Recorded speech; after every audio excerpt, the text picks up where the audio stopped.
Hi, I'm Larissa. I'm the African American Resource Center Coordinator.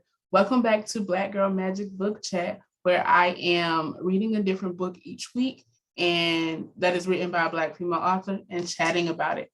So this week I read The Secret Lives of Church Ladies by Deesha Philyaw, and what a book it was. So here it is. I checked out the physical copy from Tulsa City County Library. I also listened to the audiobook. So I was traveling this weekend. So I downloaded the audiobook on the Libby app. And so I was able to listen to it while I was traveling. And then once I had settled back at home, was able to read a little bit of it, read the rest of it physically. It's a short book, as you can see. The audiobook is only 4 hours, but y'all, it definitely packs a punch. So in this book, there are 9 different stories, and in each, we see Black women of all ages, from teenagers to great-grandmas, grappling with their lives, grappling with each other, and grappling with church in different ways. And so before I tell you a little bit about this book, I do want to note that one of the reasons why I chose it is because as an African-American woman, I find it fascinating. We know that church is a big part of a lot of African-American culture and important for a lot of African-American people, not to say all, but for a lot of people, yes. And I grew up in the South where church is still pretty prevalent in Southern culture. And so I was really interested to see what it meant, what was happening in this book. And so once I read it, I saw that like it did not paint the prettiest picture of church. It didn't paint the prettiest picture of all of these women, but that is what I liked about it, because it was real and it was nuanced, and it showed a side that we are still, as a culture, trying to, I keep using the word grapple, but this is the word of the day. We're still trying to kind of dissect and see the ways in which it has affected us. So this book definitely shows us some of that. So like I said, in each of these stories, we meet different women, and we see their relationships to each other. We see their relationships to church. So there's one story, and it's called Peach Cobbler, and it focuses on our narrator, or our speaker, who's a young girl, and she lives with her mother, and her mother is singing this man that she calls God. And every Monday, her mom makes this peach cobbler. And this little girl is fascinated by this peach cobbler. She makes it by scratch. She makes it from scratch, but she doesn't eat any of it because every Monday, God comes over. And we learn later that God is the pastor at the church that they both attend. But he comes over and he sits at the kitchen table. He eats his cobbler, and then they go, mom and pastor go back to the room together. And it isn't until she's older that she realizes what's actually happening. And she starts to pull back because of it, especially when she's asked to tutor the pastor's son, and she meets the first lady one-on-one for the first time. So after years and years of this happening, this man has been coming around for a long time.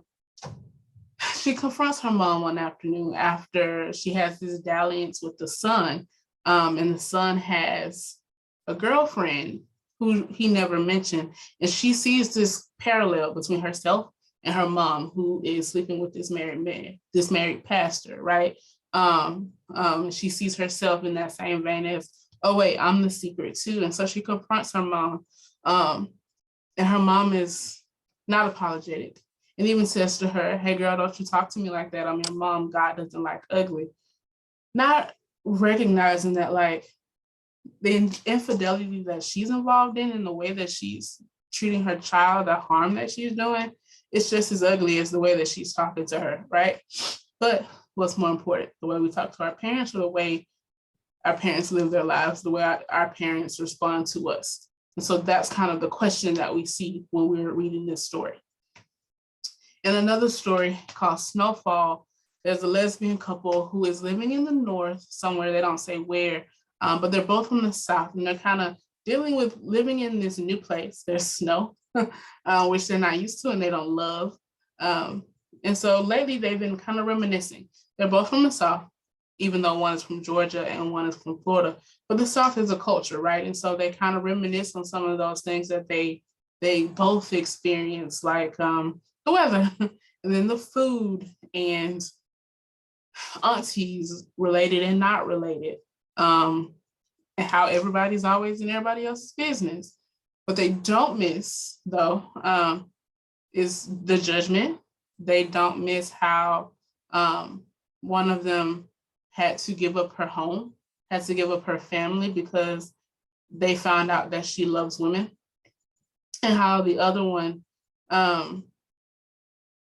didn't have to give it up in the same way, but their relationship is strained because mom, who was her only person, is ashamed of her, and they're ashamed in that it's a grave sin to love women, and they have to deal with having grown up in a space where they had to go to church every Sunday and they had to present themselves in a certain way, and then as soon as they deviated from that, they were cut off.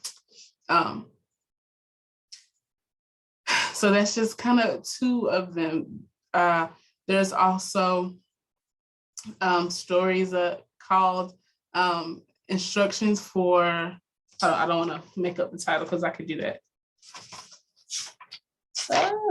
Instructions for Married Christian Men. You can't see it. Instructions for Married Christian Men with Married Christian Husbands, which are instructions for married Christian husbands, but not quite in the way that you might think, or maybe you will think so. My favorite of these stories was called How to Make Love to a Physicist. And I loved it so much, but because I'm a romantic at heart. And in this story, we meet a woman who is an art teacher, and she meets a physicist at a conference, and they chat all night, and it's beautiful. They exchange numbers. She goes home. He reaches out. She doesn't respond. But eventually, she starts chewing through text messages and phone calls and gifts. They sort of get to know one another. And she almost misses out on him, though, because there are deep-seated insecurities, a lot of them coming from her church-going mother, who's maybe not obsessed is the right word, but who's very much aware of how she looks, and is always criticizing her for their look, always telling her, hey, you need to make sure you have on a girdle. Hey, make sure you're not eating too much, et cetera, in the way that I have seen before, and maybe have even experienced before in some way with people who were church going. What I love the most about this book is that these women are not perfect. Not a single one of them is perfect, but that doesn't make them less deserving of what they want. And we see them trying to get it in ways that are not always healthy, but in ways that you can kind of tell that they don't know how else to do it. Some of them are cheaters. Some of them have let the words of others define them, have let the words of others influence the decisions that they make. And some are just lesbians merely trying to live their lives, but in places where it's not okay for them to do that. And so when I finished this book, I will admit that I did not love every character. I did not love all of the things that they did, but I did understand them. This book made me think about my own upbringing, which was lovely. I did not have a contentious relationship with my mother. My mother is not prone to criticism. She's a lovely lady. But I was a regular churchgoer. I grew up in the church in a way that maybe we weren't there every single day, but we were there a lot. We would go for Halloween instead of going trick-or-treating. Christmas programs. I think I sang in the choir for a minute. I was on the praise dance team for a little while. So I was a regular churchgoer up until I went off to college. And as a typically quiet and observant person, I saw and I heard a lot of things that were hypocritical. A lot of things that pushed a higher standard on women in my life and in the church that I went to, higher than that of men. Men will be men, right? But I can see And I can see, like, having read this book, can see how generations of that, right, can dig into the psyche of women, and kind of pull some of those actions that we see in this book, especially when, for them, so much of church is just these preachings of empty platitudes that don't seem to have real life consequences for anyone else but these women. And it makes me think of just church in general, right? And this sort of, you have to look a certain way, even if you aren't living your life that way. As long as everybody sees that you are, then you're fine. And it is harmful. It can be harmful, and it can be devastating and depressing, and it makes people think that they have to behave a certain way and they have to sneak to do things, or they have to defy themselves because what would the people in their church say? It really did make me think. And what I did, so it made me think, and it also made me sort of realize how it can be presented, how it can make some people who are church going, who are, I guess, on the right side, feel a certain way. But I think in telling our stories, it's important to recognize that not everyone has a positive relationship with church. And for those who are church going, it's sort of their job to kind of dissect why. And I think this is a good start in hearing why people are kind of stepping away, and people are wanting to pursue their faith in a way that does not involve this building that only seems to cause harm.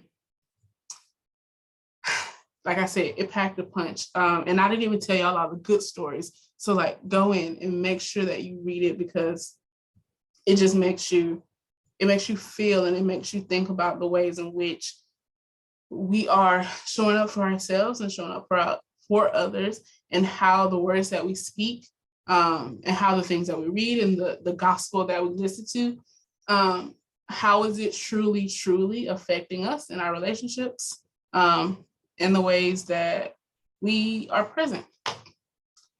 The Secret of the Church, ladies. I recommend. I am glad that I picked it up. It was not what I expected. I don't actually know what I expected, but I loved it.